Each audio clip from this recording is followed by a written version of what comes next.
Yo, what is up guys, Grim here, and in today's video we're going to be talking about logbooks and expedition after the big buffs that they've gotten.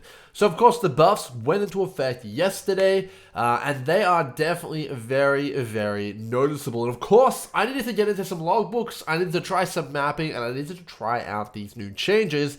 Because beforehand, expeditions were a little on the weaker side, but afterwards we finally have some opportunities to be had for making some currency. So what were the changes? So overall, they've increased logbook drop rate by 51%, and they've also clarified a few things that we're going to get into in just a minute here. And then in addition to that, they've also made it so at higher tiers, runic monsters now drop stacks of reroll currency, which is really impactful as well. So overall, this actually does all add up to make logbooks a profitable endeavor for both mappers and for logbook enjoyers at the high end. We're talking 81 plus here. We don't know the exact scaling kind of numbers yet. I haven't done any tests on lower level logbooks yet, but I can tell you I've done about 20-ish logbooks on stream last night, of which all were 81 plus, and I didn't lose money on a single one, and I profited quite healthily from all of them. And to boot, I had a ton of fun, and I encountered a ton of bosses. So overall, I think the tuning on the reroll token specifically, as well as the currency items that drop from the monsters, is reasonably good in logbooks. Now, I also did have a bit of a play around with maps, and they also drop stacks of these currencies as well, the reroll currencies. So you can expect to, drop a stack of 3 exotic coins, for example, from one runic monster, and those go for anywhere between 4.5 to 5C right now at the time of making this video. So that's pretty damn good. Now, we've also seen players start to adjust to the expedition mechanic. You actually now have people buying and selling the expedition currencies. They understand what they do now, and they understand which ones they want. And this is a really big deal because it means that profit from expeditions and also from logbooks can be realized and traded to players wanting to play with the vendors. Each of the different currencies now has a reasonably stable price. Obviously, that's open to change as more people play and come in and play with the mechanic and stuff like that. But right now, everything looks pretty stable, and overall, it's a pretty decent market. So definitely pretty good. To kind of give you guys an idea of what you can expect to get for your currencies, I'm going to use Black Scythe as an example, as it's definitely one of the highest demand ones and the highest farmed ones. So for example, the common artifacts are the least in demand. It's about 840 of them per 10C. The lesser Black Scythes are around 500 per 10C, and then the greater are around 500 as well per 10C. But the grand Black Scythe artifacts, as you see here, I'm getting farmed in this expedition logbook. They're pretty rippy, by the way. The grand expedition logbooks, artifacts are actually worth 5 to 1C for the Black Scythe. So you can see there, if you drop like 70 of the grand expedition ones, that does add up fairly quickly. It's well over 10C, and that's definitely not out of the realm of possibility in any of these logbooks. You can generally, I think the best I've gotten is 140 of the grand Black Scythe. So that's tons of profit if you buy the logbooks for the price that they are right now, which is around 30 to 35 chaos. In terms of the exotic coinage, you're probably going to get anywhere between, none all the way up to, 28 was the highest I heard in my chat. Someone got 28 in one logbook.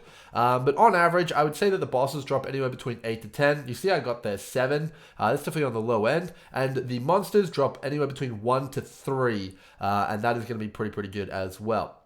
So overall, I would say that expedition logbooks are reasonably rewarding now if you sell all the currency, or if you use it to gamble directly. You can get lucky, but overall I just sold it to other players, and I think that that's probably the best play if you're just trying to make consistent currency per hour. Just overall it's pretty strong. So you see there, I got a stack of 38. Be careful, obviously you can see I'm getting absolutely smashed here. If you roll a ton of modifiers on your logbooks, they become very rippy. I think out of the 20 I did on stream, I ripped one of them because it was just unplayable. I would just get insted by archers completely off the screen all the time. But yeah. All right, so I want to move on now and talk a little bit about how you're actually going to be making money off these things in the long run. So if you go in, first step is going to be going and checking out my my first expedition video if you have no idea about expedition. If you don't know how it works and you want to get into it, you can go check out my first one. I think it talks about like basically how you can like kind of set up explosion chains, what remnants are, and all sorts of stuff like that. So if you don't know, definitely go check that out. Now, if you want to get into logbooks, I put an extensive logbook video guide out a couple days ago. You should definitely check that out as well. But I'll give you a TLDR and kind of my findings after trying to push currency with it. And that is that the area, for the most part, out of Shipwrecked Reef, which is the one that gives scarabs, does not matter. It doesn't matter at all. All you're really looking for is the faction which yields the highest currency return. And right now, that is going to be the Black Scythe Mercenaries and the Knights of the Sun. So the reason the Black Scythe Mercenaries are worth anything is because it feeds into the 2-gen vendor. And 2-gen is basically just like the haggler. He gives you raw currency like Exalt, he gives you like stacked decks, he gives you all of the currencies in the game basically, which is just great. It's real tangible rewards, and that's why his currencies are valued and his rerolls are valued. It's basically straight up just currency in the bank, which is really, really good. And the other one you want to look out for doing is the Knights of the Sun. So this is going to give you rerolls and currency for Denig. Denig is going to give you logbooks. He's going to give you the rerolls for the other vendors, but he's also going to allow you to exchange any of his currencies for any of the other vendors. So essentially what this basically converts into is logbook sustain and more currency for 2-gen and more rerolls for 2-gen. Rogue is okay, but most of the time you're not going to be making money off of doing the Rogue expedition logbooks.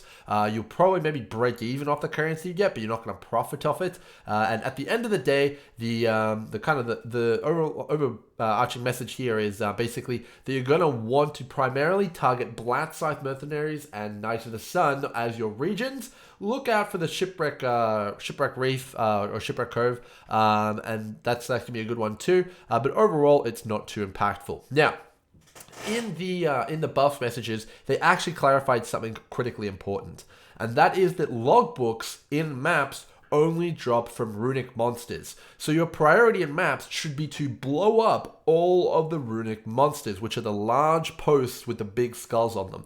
Those are the only monsters that can drop logbooks, and making sure you break all of them out is absolutely critical. So let's say that there's 6 runic monsters in a map, and you decide to go for a ton of remnants, and you decide to go for a ton of chests, and you only break out 2 of them. Well, if you had just gone for the other 2 sets, then you would actually have 200% more chance at getting a logbook. So the main priority in maps is to break out as many runic monsters as possible and make sure that they're affected by as many increased quantity of items dropped, increased logbook drops, all sorts of stuff like that as possible. That's going to be where you're going to be able to get the most money in maps. The chests can be okay, but mainly runic monsters. The other reason that runic monsters is really good is that it took the brunt of the buff. So when you're talking about the stacks of stuff like exotic coins and the stacks of stuff like Estragali and all that stuff like that, that only drops from runic monsters. Those are the ones that drop the stacks. So you're really, really going to get most of your money from runic monsters in maps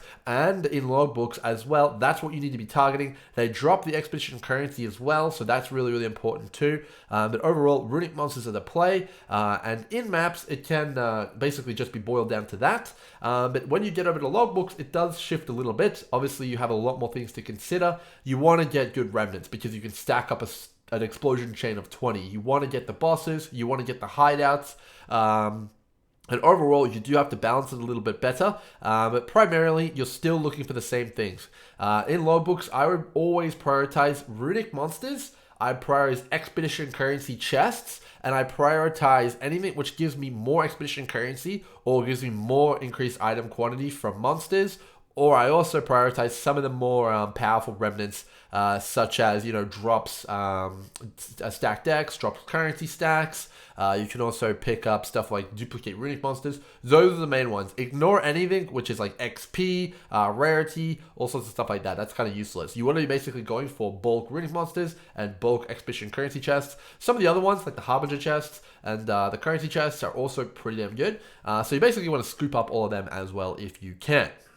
But overall, that's going to be my little bit of a tip, guys. Make sure you pay attention to the logbook prices. So I capped out at buying at 35C last night with the current prices of Black Scythe and Sun Knight artifacts. That felt pretty good for me. But make sure that you're paying attention to how much you're selling stuff for and how much you're getting back, because you don't want to get scammed on the prices of logbooks. Make sure you're getting 81 plus, because that's going to yield the best results for your currency gains. But overall, if the pendulum swings too far in the way of people wanting logbooks, well, then you can just swing it back in the other direction and go and farm the logbooks to sell to those other players. And you're also going to accumulate some vendor currency while you're doing that as well, which you can sell on to other players as well, which is pretty damn good. So overall, I'm reasonably happy that the logbooks are now profitable and the in-map currency, in-map expeditions are profitable. However, I still have quite a few issues with the mechanic. That's going to be a video for another day, but it's fair to say that Rogue and Gwenin need a bit of an adjustment. Specifically Gwenin, people aren't excited about her, people don't want to use her, and no one's interested in any of her currencies or what she really has to offer currently. Hopefully that changes with some innovation. Maybe some people figure something out, but right now I'm not seeing too many people excited about her, and I really think that there's a big opportunity with her that Grinding Your Games could just make a few adjustments and make it pretty good. So overall, it's going to be a really, really fun league. Finally, we're able to make some currency off the league mechanic. Oh yeah. Hopefully you guys have enjoyed this video, and it gives you guys a bit of a heads up on what to expect after the buffs. And with all that said, guys, hopefully you guys have enjoyed. Stay tuned for more, and until then, cheers.